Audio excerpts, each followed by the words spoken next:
Hello students, welcome back. मैं रेखा सिंगर from Merit Mentors आई हूँ नेक्स्ट वीडियो के साथ। सबसे पहले तो मैं आपको मोटिवेट करना चाहती हूँ कि बेटा जस्ट गियर अप, बहुत थोड़े दिन रह गए। इस बार हमें ये नेट क्वालिफाई करना है, बहुत जल्दी करना है। फिर भी इस लास्ट टाइम में अगर आप कुछ भी लो फील कर रहे हैं या कोई टॉपिक में प्रॉब्लम आ रही है तो you can any time comment me. इन एग्ज़ाम के दिनों में I am available 24/7 any time. बेटा you can WhatsApp me, you can text me या मैसेज। जब भी आपको ज़रूरत चाहिए आप मुझे कॉल कर सकते हैं। I am always there to help you. और प्रेपरेशन के लिए मैं आपको यही गाइड करना चाहती हूँ कि अब तक आपने जितनी प्रेपरेशन कर ली है उसको रिवाइज़ कीजिए, बार बार रिवाइज़ कीजिए, क्योंकि एग्ज़ाम में टाइम कम होता है और आपको चीज़ों की नॉलेज नहीं, आपको वो चीज़ें मेमोराइज़ होनी चाहिए। ठीक है, वो एक क्लिक में आपको फटाफट वो सब चीज़ें याद आ जाएं। तो जो भी आपने अब तक पढ़ा है, नॉलेज गेन की है, उसके शॉर्ट नोट्स आपके पास होने चाहिए। शॉर्ट नोट्स आपने अब तक बनाए हैं तो बहुत अच्छी बात है, अगर नहीं बनाए तो अभी भी आप उन शॉर्ट नोट्स को जल्दी से बना लीजिए, क्योंकि आप मान लो एग्ज़ाम वाले दिन या आपको एग्ज़ाम जा रहे हो, रास्ते में बहुत कम टाइम होता है, उस समय आपकी ये शॉर्ट नोट्स ही काम आते हैं रिवाइज़ करने के लिए। ठीक है, और जो मेरा की है इस एग्ज़ाम को क्लियर करने का, दैट इज़ रिवीज़न। नॉलेज सबके पास होती है, लेकिन क्योंकि प्रॉपरली उसको रिवाइज़ नहीं किया होता तो इस वजह से हम उस चीज़ को वहाँ एग्ज़ाम में नहीं कर पाते। ठीक है, तो इसके साथ ही वेरी बेस्ट ऑफ लक। जितने मैंने वीडियोस डाले हैं वो मैंने अपने सालों के एक्सपीरियंस से डाले हैं। जो भी प्रीवियस ईयर एग्ज़ाम में ये क्वेश्चंस आ रहे हैं वो, और मैंने ये ऑब्ज़र्व किया है कि इसका पैटर्न पहले से डिफ़िकल्ट होता जा रहा है। पहले बिल्कुल बेसिक टर्म्स पे क्वेश्चन आते थे, अब बेसिक टर्म्स पे क्वेश्चन नहीं आते हैं, अब थोड़ी सी एनालिटिकल क्वेश्चन आ रहा है। तो इसीलिए आपको कंसेप्ट तो पता ही होना चाहिए, और सिर्फ उसका मीनिंग नहीं, उसका डीप मीनिंग आपको पता होना चाहिए। तो अभी मैं आपको ये लेके आई हूँ जेंडरिंग नेचर। अब जेंडरिंग नेचर एक बिल्कुल टिपिकल टॉपिक है। कुछ टॉपिक होते हैं विमेन स्टडीज़ में जो जनरल हैं, ठीक है, हमने नहीं भी पढ़ा तो भी हम आंसर दे सकते हैं। कुछ टॉपिक ऐसे टिपिकल हैं जिसके बारे में हम आंसर नहीं दे सकते, तो उसकी डिटेल नॉलेज हमें चाहिए। चलिए अब हम अपने टॉपिक पे मूव करते हैं।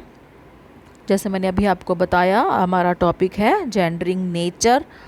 अब जेंडरिंग नेचर क्या था बेटा? जेंडरिंग नेचर का लिटरली मीनिंग देखें तो हमने कि नेचर मतलब मदर नेचर, उसका तो कोई जेंडर नहीं होता। ठीक है, लेकिन एक फेमिनिस्ट मूवमेंट चली थी कि उन्होंने नेचर को भी जेंडराइज किया। उसी टर्म को कहते हैं जेंडरिंग द नेचर। आपने सुना होगा मदर नेचर, नेचर को मदर मतलब उसको जेंडराइज किया गया, फीमेल उसमें जेंडर दिया गया है। अब वो क्यों है वो हम स्टडी करते हैं।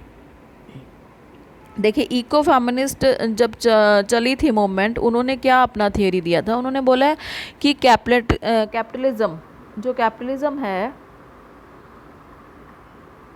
Capitalism reflect only paternalistic and patriarchal values. Capitalism में जहाँ भी कैपिटलिज्म है वहाँ पे एक्सप्लॉयटेशन बहुत है। कैपिटलिज्म से विमेन को कभी बेनिफिट नहीं होता। ठीक है, और इससे क्या हुआ कि there was a harmful split between nature and culture. Nature और कल्चर में हार्मफुल स्प्लिट था। ठीक है, तो इसी चीज़ को उन्होंने हैंडल करने के लिए इकोनॉमिक्स जो इको फेमिनिस्ट स्कॉलर से उन्होंने क्या किया है ना, they have made the distinction that it is not because women are female और feminine that they relate to nature, but कि वो इसीलिए नहीं है कि वो फेमिनाइन है या फीमेल है वो नेचर से रिलेट करती है। No no no not, but because of there similar state of operation by the same male dominate forces. क्यों वो दोनों सिमिलर इसीलिए हैं क्योंकि दोनों की एक्सप्लॉयटेशन हो रही है, दोनों की एक्सप्लॉयटेशन मेल डोमिनेटेड है। विमेन का ऑपरेशन सदियों से होता आ रहा है और नेचर को भी मैन ही उसको एक्सप्लॉयट कर रहा है, नेचर को, जो नेचुरल रिसोर्सेज हैं हमारे। ठीक है, तो दोनों में, नेचर में और विमेन में सिमिलरिटी है कि दोनों का मार्जिनलाइजेशन है और दोनों में ऑपरेशन हो रहा है। ठीक है, तो ये देखिए, और जेंडर, ये एग्जांपल मैंने दी है आपको, जैसे मदर नेचर, मदर अर्थ, हम इस चीज़ को कहते हैं। ठीक है। और मदर नेचर के लिए ये लैंग्वेज यूज़ होता है, और विमेन के लिए तो बहुत ही एनिमलाइज्ड लैंग्वेज, मतलब बिल्कुल जानवरों की तरह, जो जानवरों के लिए यूज़ हो वैसी लैंग्वेज यूज़ होती है। ठीक है। तो अब इसलिए क्या किया गया, देखो, some discourses link women specially to the environment because of their traditional social roles as nurture and care giver. दूसरा लिंक इनका ये है, एक तो लिंक हो गया दोनों में कि दोनों का एक्सप्लॉयटेशन हो रहा है, और वो भी मेल के द्वारा, मेल से एक्सप्लॉयटेशन हो रहा है। दूसरा है कि दूसरी सिमिलरिटी इनमें है कि दोनों का जो रोल है, जो सोशल रोल अब तक है, वो नर्चरिंग का है। नेचर हमें नर्चर करती है, ठीक है, प्रकृति माँ हमें नर्चर सॉरी नर्चर करती है, और वो हमारी केयर गिवर है। तो इसीलिए क्या किया है, इकोनॉमिस्ट ने following in this line of thought believe that these connections are illustrated through the coherence of socially labeled values associated with femininity such as nurturing, which are present both among women and in nature। ठीक है। तो ये इस main topic, इस gendering the nature का ये main meaning है।